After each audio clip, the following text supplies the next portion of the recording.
Vamos ao nosso evangelho de hoje, 3 de janeiro, sábado. Vamos começar com a nossa prece, fechando os olhos, elevando o nosso pensamento a Deus, nosso Pai, nos conectando, nos entregando a Ele, nosso Criador. Também elevarmos o nosso pensamento ao nosso Mestre Jesus, nosso modelo, nosso guia, nosso irmão, nosso caminho. A espiritualidade amiga, nosso anjo da guarda, os espíritos protetores e amigos que estejam conosco a nos inspirar, a nos auxiliar nesta caminhada que se inicia, que é esta jornada de mais este dia da nossa existência. Que seja leve, que seja bonita, que seja bem vivida e bem aproveitada por nós. Que nós possamos aprender, usufruir e nos tornarmos um pouquinho melhores que ontem. Permaneçam conosco, hoje e para todo sempre, que assim seja. Então vamos ao nosso Evangelho segundo o Espiritismo. Vamos ver o que vem hoje para conversarmos, aprendermos. Vamos lá. Vamos ver aqui. Capítulo 5, Bem-aventurados os aflitos. Então caiu para nós o item 24, a verdadeira infelicidade. A verdadeira infelicidade. Está nas instruções dos Espíritos e veio por Delphine de Girardin, em Paris, 1861. Nós já lemos uma parte deste item e vamos prosseguir então de onde paramos, que é do quarto parágrafo em diante. Vamos ver o que nos diz. Vou revelar a infelicidade sob um novo aspecto, sob a forma bela e florida que desejam, com todas as forças de suas almas iludidas. Vejamos que forte que já começamos. A infelicidade é essa alegria falsa, esse prazer egoísta, a fama enganadora, a agitação fútil, a louca satisfação da vaidade que faz calar a consciência. Ela perturba, a infelicidade, a ação do pensamento e confunde o homem com relação ao seu futuro. A infelicidade se manifesta quando esquecemos a nossa missão na Terra e substituímos pelos prazeres passageiros. Tenham esperanças aqueles que choram. Tenham esperanças aqueles que choram. Acautelem-se aqueles que riem, pois seus corpos estão satisfeitos. Ninguém transgride impunemente as leis de Deus. Ninguém foge às responsabilidades de seus atos. As dificuldades que enfrentam hoje têm a sua causa nos erros que cometeram em existências anteriores. São eles que fazem com que sintam a agonia da verdadeira infelicidade.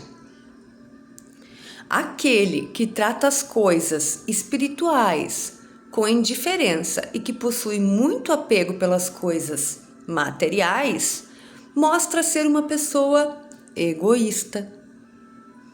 Que o Espiritismo possa esclarecer a todos, colocando no lugar correto a verdade e o erro, tão deturpados pela cegueira que carregam.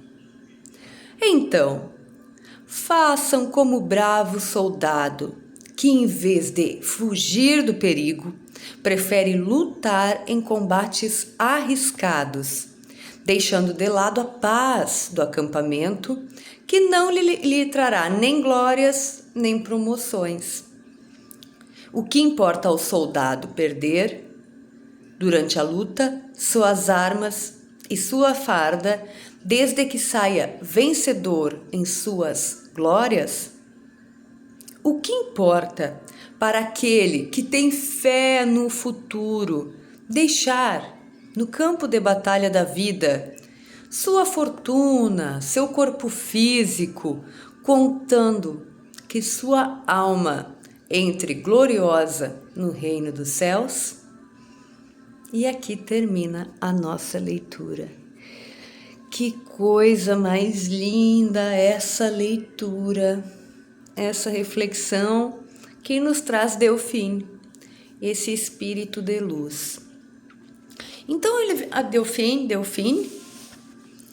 não sei realmente, agora me veio se é um espírito do gênero masculino ou feminino, mas não me importa. Delfim, esse espírito, vem falando da infelicidade.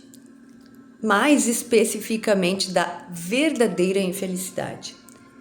E deixa bem claro pra gente que a verdadeira infelicidade é justamente essa que nós, enquanto reencarnados, tão erroneamente buscamos achando que é a felicidade. Que nós já conversamos aqui, que nós confundimos, chamamos êxtase de felicidade. O êxtase que a gente busca em festas, em vícios, comprando coisas, essa sensação que nós buscamos incessantemente de satisfazer algo, nós acreditamos que isso é a felicidade, por isso que acordamos e vou trabalhar mais para ter mais dinheiro, vou treinar mais para ter um corpo mais bonito, enfim, tantas coisas que a gente faz para ter mais, para satisfazer mais, porque nós achamos, sem refletir, que isso é a felicidade, que é isso que devemos buscar. Mas Delfim vem dizer que isso é a verdadeira infelicidade.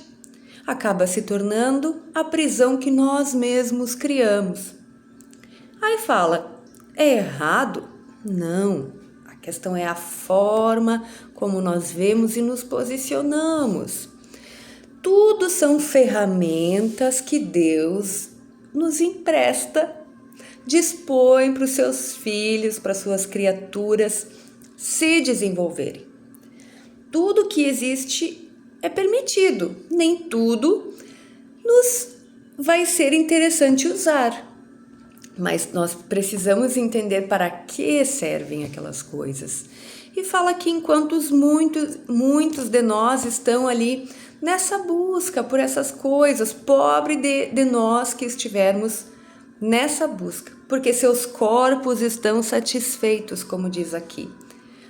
Mas a verdadeira felicidade, e o Espiritismo vem nos esclarecer, tentar nos esclarecer, diz aqui, o Espiritismo vem tentar esclarecer e colocar no lugar correto o que é a verdade e o que é o erro. Vem tentar nos auxiliar, para que nós não falemos depois no plano espiritual, eu não sabia. Nós que estamos aqui conversando já sabemos. A partir de agora, se errarmos, será por nossa conta e risco, não é mesmo? Então, que usa tão bem essa metáfora do soldado. Vamos à luta, né? Vamos nos arriscar, porque de que adianta ficar só usufruindo aqui sem pensar na vida futura, não é mesmo? E a gente pensar, mas eu tô feliz agora, é isso que importa, depois eu vejo como vai ser. Mas a verdade é que nós mesmos sabemos que essa felicidade buscada no êxtase das realizações imediatas, nós mesmos sabemos que não é a verdade, porque imediatamente após senti-las, ela passa e nós passamos automaticamente a querer mais. Então ela não pode ser a verdadeira felicidade, está claro até para nós. Então que a gente reflita, vamos buscar então qual a verdadeira felicidade, que vem através do autoconhecimento, da reflexão, de nos tornarmos melhores, porque todos nós já vivemos algum momento desta nossa reencarnação, desta existência, que foi um momento singelo, simples, que não envolveu questões materiais e que ficou registrado e disse: eu fui feliz naquele momento, que foi um abraço, que foi um olhar, que foi um beijo. Essa é a verdadeira felicidade. Então que nós possamos refletir, colocar cada coisa no seu lugar. É isso que diz aqui. Colocar no lugar correto a verdade e o erro. E que nós possamos usar essas ferramentas para nos tornarmos melhores. Muito lindo. Vou até deixar marcado para a gente reler durante o dia, várias vezes, para que isso possa ficar fixado na nossa mente, na nossa tela mental. Vamos a uma pergunta do Livro dos Espíritos. Vamos lá. Lei de destruição. Pergunta 730. Se a morte nos conduz a uma vida melhor e nos livra dos males deste mundo, ela deveria ser mais desejada do que temida.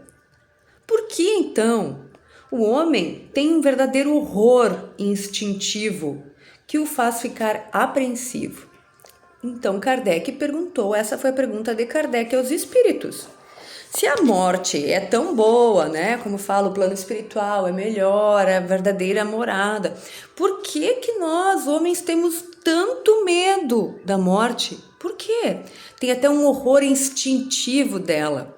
Vamos ver o que que os espíritos responderam a Kardec. Já dissemos que o homem deve procurar prolongar a vida para cumprir sua tarefa. Foi por isso que Deus lhe deu o instinto de conservação, que o sustenta nas provas. Sem ele, o homem se entregaria ao desânimo com muito mais frequência. A voz secreta, que faz temer a morte, lhe diz que ele ainda pode fazer alguma coisa pelo seu progresso. Quando um perigo o ameaça, isto é uma advertência para que ele aproveite o tempo que Deus lhe concede. Mas o homem, ingrato como é, agradece mais vezes a sua boa estrela do que ao seu Criador. Deu vontade de rir, porque é verdade, né? A gente agradece, eu sou forte, olha como eu sou forte, olha só como eu sou uma pessoa de sorte, eu sou vaso ruim, não quebro, né? A gente agradece a qualquer coisa, mas olhar e agradecer a Deus parece que é a última coisa que a gente faz. Para ver como às vezes a gente está perdido como criatura, como a gente está perdido perante o Criador e perante o ambiente em que fomos colocados, né? Como se fôssemos aqui reis e rainhas, aproveitando, sendo que nós somos pequenas criaturas em desenvolvimento. Então, por que nós temos medo? Porque nós precisamos, se a gente reencarnou, é porque estar reencarnado é extremamente necessário para vivermos as experiências que vão nos desenvolver. Só Deus sabe o tempo necessário de cada um. Então, nós temos o dever de fazer o melhor uso dos nossos talentos, do nosso corpo físico, desta existência e prolongá-la o máximo que nós pudermos, para vivermos mais e mais experiências que pudermos e aprendermos mais. Porque, como tão bem disseram os espíritos aqui, se nós não tivéssemos esse instinto de conservação forte, na primeira prova a gente desistia. A gente não dá valor mesmo pela vida, a gente ia lá e tirava. Então, por isso que é tão forte. E aí acabamos nos perdendo nesse medo, por falta de reflexão, por falta de não aproveitar bem. Muitas vezes a gente cai na real, nossa, minha vida tá indo, envelheci, vou desencarnar daqui a alguns anos e eu não fiz nada, porque nos perdemos no que o nosso evangelho nos ensinou. Então é por isso, tá tudo certo. Vamos desencarnar um dia, é a única certeza que todos nós temos. Então que a gente faça cuidar o máximo que pudermos dessa existência, para que ela dure o máximo que puder, para a gente aprender o máximo que pudermos, né? Tirar 100% de aproveitamento, mas que também reflitamos que a morte chegará e que não precisamos ter medo dela. Se confiamos em Deus, acreditamos nele, que tá tudo bem, seremos cuidados, somos cuidados o tempo todo. Ai, muito lindo o nosso aprendizado de hoje, muito lindo, gratidão a Deus. Vamos encerrar, fechar os nossos olhos e agradecer ao Pai por tudo isso, por toda essa beleza, todo esse ensinamento, por essa reencarnação, essa existência, pela nossa vida imortal. Que nós possamos passar um dia lindo, refletido, maduro, fazendo valer a pena todo este presente que é mais este dia em que abrimos os olhos. Gratidão, mestre amigo, gratidão à espiritualidade que nos acompanha. Fiquem conosco hoje e para todo sempre. Que assim seja. Tchau, tchau.